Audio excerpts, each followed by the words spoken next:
What does it mean to have your work cut out for you? Hi, I'm Jeff, and this is Plain English, where we help you improve your English with stories. Today, we're talking about a common English expression, to have your work cut out for you. This is episode 830 of Plain English. You'll find the full lesson and practice for this episode at plainenglish.com/830. We used this expression in a story about clothing rental. You heard that right, clothing rental. The brand Urban Outfitters started renting stylish clothing to consumers just for a few days at a time. Now that sounded strange to me.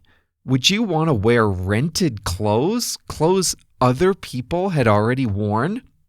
And in that story, I said, companies have their work cut out for them if they want to convince consumers to wear clothes that others have worn. Now that's how I used it. So now we're going to talk about how you can use the expression to have your work cut out for you.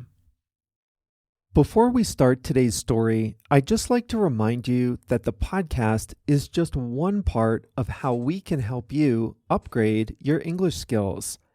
At plainenglish.com, you can make faster progress with active learning strategies. You can take quizzes, do activities, listen to the fast version of the audio, watch video workshops, practice what you learn, and even join a live call with JR and me. It's all about helping you build your skills to become a better, more confident English speaker. Sound good? Go to plainenglish.com to start your free 14-day trial today. Now, let's jump into today's story.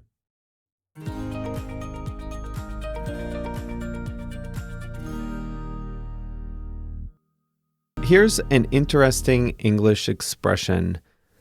If someone tells you, you have your work cut out for you, that person is telling you that you have a lot of work to do. It's usually a little bit of an admonition, like you're in a little bit of trouble and you've got to work hard to get out of this little bit of trouble. Just a couple minutes ago, you heard that one of the reservations people have about using clothing rental services is this whole idea that someone else wore it first.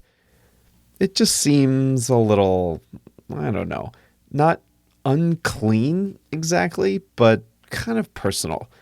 You're putting on a shirt and thinking that someone else had been wearing it and, well, whatever. That's an objection that the industry will have to overcome. And I think it is a pretty strong objection. We're not really used to sharing clothing a whole lot. So there is a cultural bias against it right away. These companies have their work cut out for them to overcome these objections. They have a lot of work ahead of them. I was watching a baseball game as I wrote this episode down in Florida, and the Yankees were leading the Baltimore Orioles 5-0 already in just the third inning.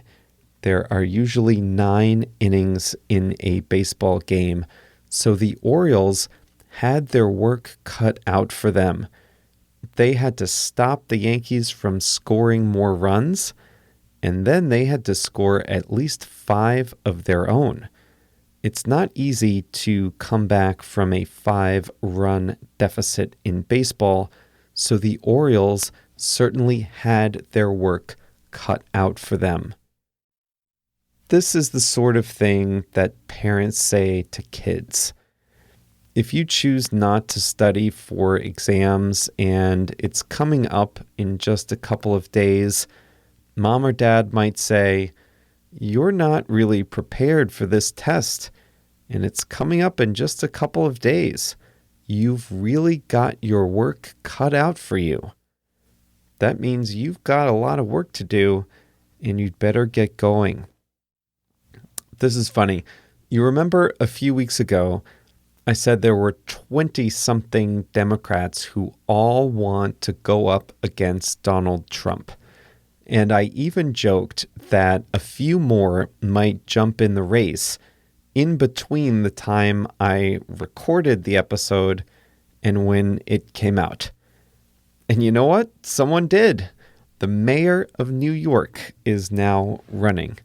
Now, New York is a great place. I once lived there myself, but it's not like anywhere else in America.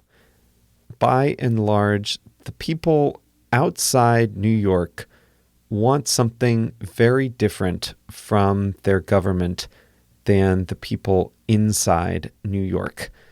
So the mayor there has his work cut out for him if he's going to convince people in smaller towns to support him for president. He's got a lot of work to do. The mayor I was talking about at the end there was Bill de Blasio. He ran for president in 2020. I said he had his work cut out for him. Indeed, he did. He only ever reached 1 or 2% in the polls, and he dropped out. Well, I have my work cut out for me. I need to create another Plain English for you this Monday. I'm going to go do that right now. But before I go, just remember, you can find this full lesson at plainenglish.com/830. See you back here on Monday.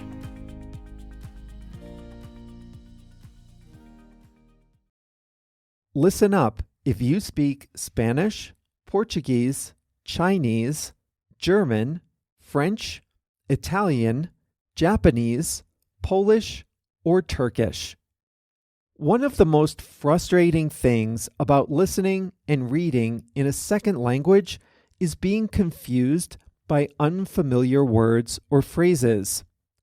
When you listen to Plain English, or when you read the transcript, you probably encounter some words you don't know. When that happens, you have a few options. You can stop the audio, go look up the definition, then return to the episode, find your place, and press play again, but that's exhausting. Or you can just skip it and be confused. That's no fun either. But what if you could see the translation of the word into your language instantly without having to stop the audio, without having to look anything up? Well, you can at plainenglish.com. For each episode, we translate about 100 words and phrases from English to 9 languages: Spanish, Portuguese, Chinese, German, French, Italian, Japanese, Polish, and Turkish. And we highlight those words in blue. All you have to do is hover your mouse over the highlighted word, and you'll see the translation instantly. It works great on mobile too. It really makes listening a lot more satisfying, and it's a great way to expand your vocabulary in English. The best way to see these translations is to sign up for a free 14-day trial at plainenglish.com. During your trial, you can read as many transcripts as you like, all with the translations into your language. So sign up for your free trial today at plainenglish.com.